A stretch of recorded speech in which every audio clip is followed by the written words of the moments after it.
Hi guys, welcome or welcome back to my channel. Today we're gonna do a annual budget. So this is going to be my annual budget for 2023. This is what I called projection, or making sure that I have enough money to cover my expenses and my variable expenses, or even my saving goals. I will go in some detail. If you want me to do it more detail, let me know. I don't share a lot of the information, but I will take you hopefully step by step on how to do it. If I go too fast or have questions, please let me know on the comments below, and I'll try to do a revised video. I don't share everything, so I want to make sure that I keep stuff private, but I also want to make sure that I give you my thinking process of how I do my annual budget. Okay, so I'm going to zoom you in so you guys could see a little bit more. My thinking process of how I start my annual budget. But on this page, it would just be scenarios. I'm not going to be using my numbers. It's just an example so I can get you to the available cash, okay? So the first thing I do is get my salary. So this is basically my annual salary, or so you can look at it as differently. If you already know your salary for the year, you can start with that. Of course, this is net of all your deductions and federal taxes. So it would be your net wages for your current job. If you work on as a contractor, I would probably do the same thing, just do projecting based on your net amount, which is what you take home, right? So in this example, I'm going to use $50,000. So that's going to be my annual amount. From there, you can start after you set up your annual budget. Then you have to decide how are you going to divide that money up. You can do it by month. You can do it by weekly. You can do it weekly. So it all depends. Okay. So once I have my salary amount, then I go into my fixed expenses. Right. So my fixed expenses is everything that I need to pay my obligations for my house. So the first one I take care of is my mortgage. Right. So my mortgage or rent, right? Depending on everybody's situation, you can have a mortgage and you can have a rent. On this example, I'm going to be using a mortgage of $1,000, right? So then you do that $1,000 times 12, so that's going to give us $12,000 for the year. So that's going to be your annual amount that you would project for your annual budget. Now, for the mortgage or rent, there also you have to anticipate for increases. So, for instance, on my annual budget this year, I know that my taxes went up and probably my insurance or is going to go up a little bit. So after I do that, I do anticipate increase on the mortgage. So for this year, on my mortgage, I anticipated about $100 more. So I do the same thing, $100 times 12, so that's going to be $1,200 more. So at this point now, my mortgage has gone up from $12,000 to $1,200. So now my new amount will be $13,200 for the new year. Then from here, I have my utilities. I start with my light bill. So my light bill ranges from 140 to 210. So what I like to do is always budget the highest amount. So $210 times 12 months, and that's going to be your annual amount that you would use for your annual budget. So that's going to be a total of $25,020 for the year. Then I have my water, right? My water is about $55 a month. So again, 55 times 12, that's going to be $660 a year. So that's how I anticipate that. Then if people have gas, you include that. I don't have that in my utilities, but I do have my phone bill, right? My phone bill or my cell phone would be about $196. This one, you can be predicting an increase if you anticipate that, but usually it's not. Like for me, I do have a contract, so I don't anticipate it changing, and this is going to be a total of 2,352. And this is going to be what I have for my utilities and my phone. Then I have my cable. So my cable is in contract, and it runs about $106 a month. So again, you do 106 times 12 months, so that's going to be about $1,272 in a year. So those are the major items that I have for my utilities and necessities.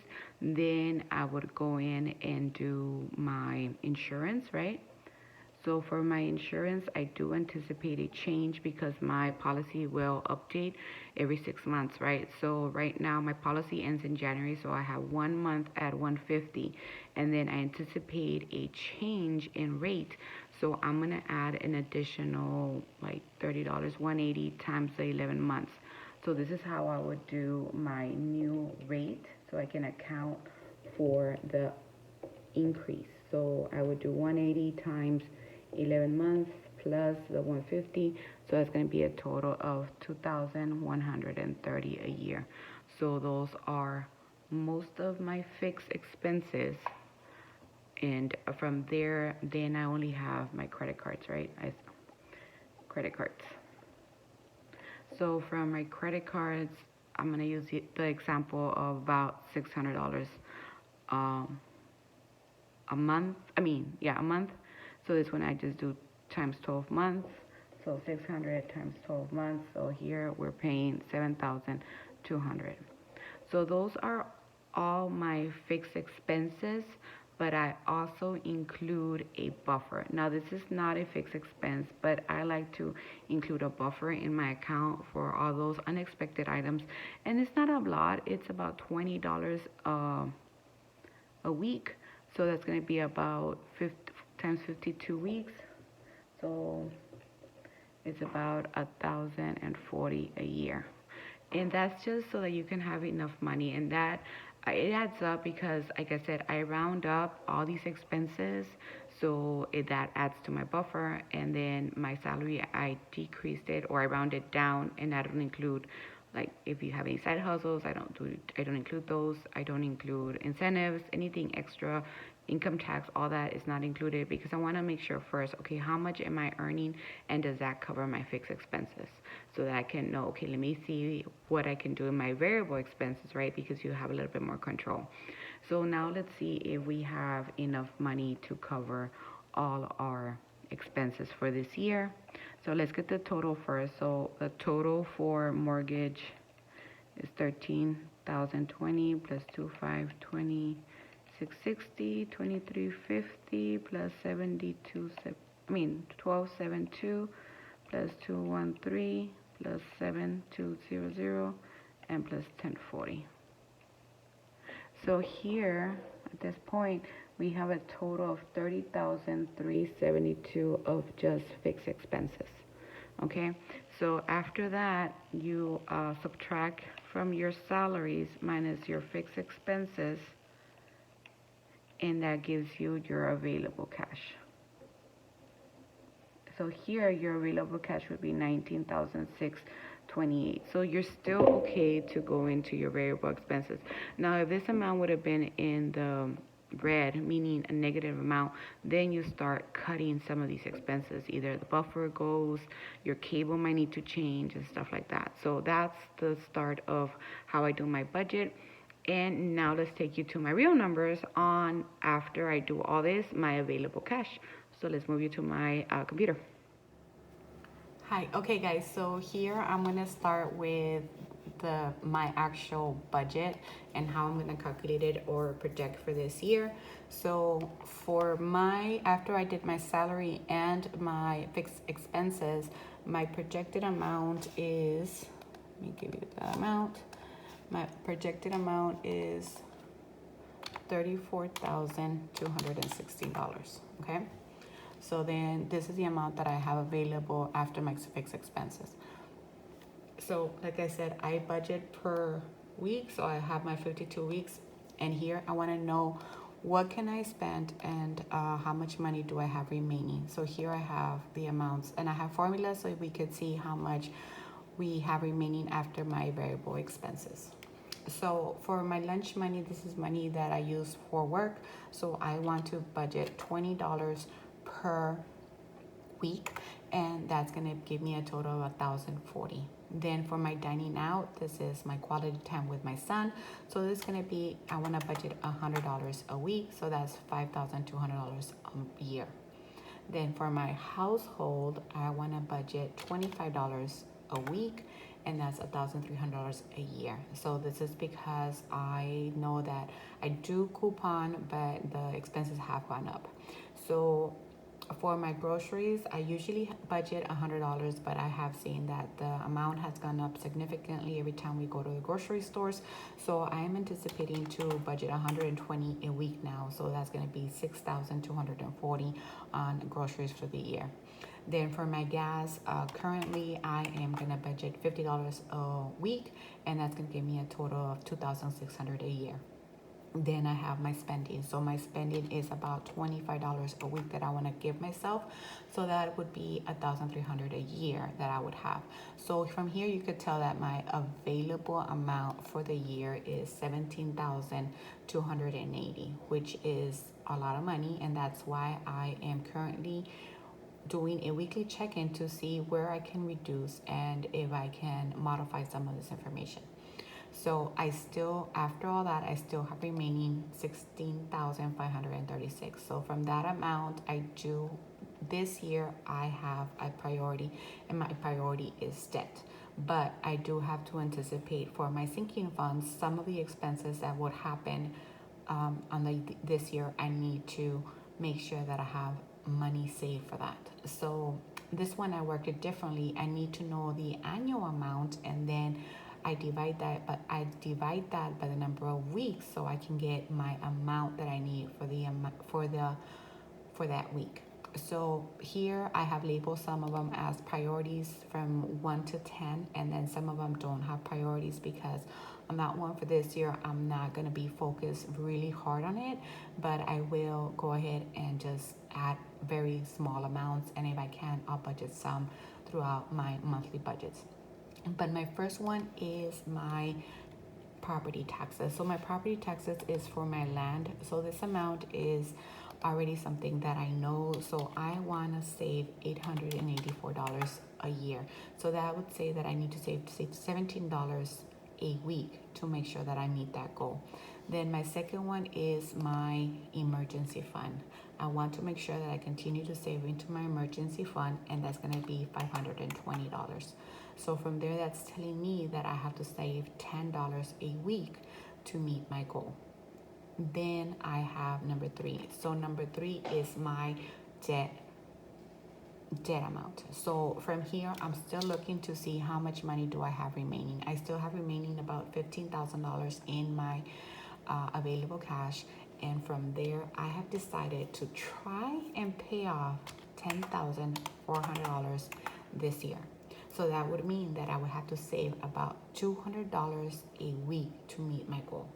Okay, so that is quite a lot because, like I said, you never know what's going to happen. But I do want to make sure that I start paying off that debt. If everything goes well and we don't have any kind of emergencies, I'm hoping to project and to actually pay out more. But if not, I do want to pay at least $10,400 by the end of the year. Then from there, I have my car tax, and my car tax run about $260 a year. Oops, wrong place. Sorry, guys. So my car tax is about $260 a year, so I would need to save $5 a week.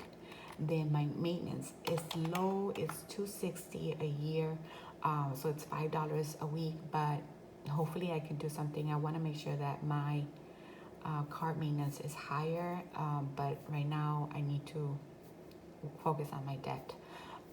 Then I do have Christmas, and Christmas, I know I'm gonna spend, guys. So even if I try to say no, I'm gonna only budget $1,000, $500. I know myself. I know that I love the holidays. I know that, and I want to make sure I saved, and I want to make sure that I don't put myself in a position to use my credit cards. So I know you guys are gonna be like, "What? That's a lot," but this is what I'm gonna do. So I'm gonna budget $2,080. So just to give me a very rounded number, so it's going to be $40 a week. Okay, so guys, I know it's a lot, but that's what I need to do right now, and I'll just leave it at that. Then from there, I do want to budget for my rainy day. So my rainy day is going to be $520. So I need to budget about $10 a week. Then I have number 8. And my number 8 is my beauty. And my beauty, I want to save about $520 a year. So it's about $10 a week. Then I have my pest control. My pest control would be only about $52. So from here, my amounts are just very low. So I'm just gonna save $1, right? $1 just to make sure that I have something there if something comes up. The rest, so here I wanna see, I still have $988. So I already did all my priorities and that's fine. So let's go up and see if we can do at least $52, which will give us around $1 a week for the rest of our low priority sinking funds. That's 52. And then it's gonna be 52. The rest are just gonna get $1 because I really do wanna focus on the rest, or actually my debt. 52. Am I missing one? Oh, my work donation is actually getting a little bit more. Sorry guys, let me go back. My work donation is actually gonna get $156 because I anticipate that that's gonna go up. So that's gonna go up. And then let me see. Then my son's allowance, sorry, that one also I gave him about $25, so that's gonna be $260. Then for his birthday, 52, and then 52. So that gives me a total of $16,536 and gives me a zero base budget. Okay, guys, so that is how I do my annual budget. And like I said, this is just a gauge. It's not set in stone. This is just kind of like, okay, how do I know if I need to make adjustments to my budget for this year? So that's how I do it, guys. So I hope you enjoyed this video and leave me a comment down below and let me know what you guys think. If you have any questions, let me know as well. And thank you so much for your time. You have a nice day and I'll talk to you on my next video. Bye.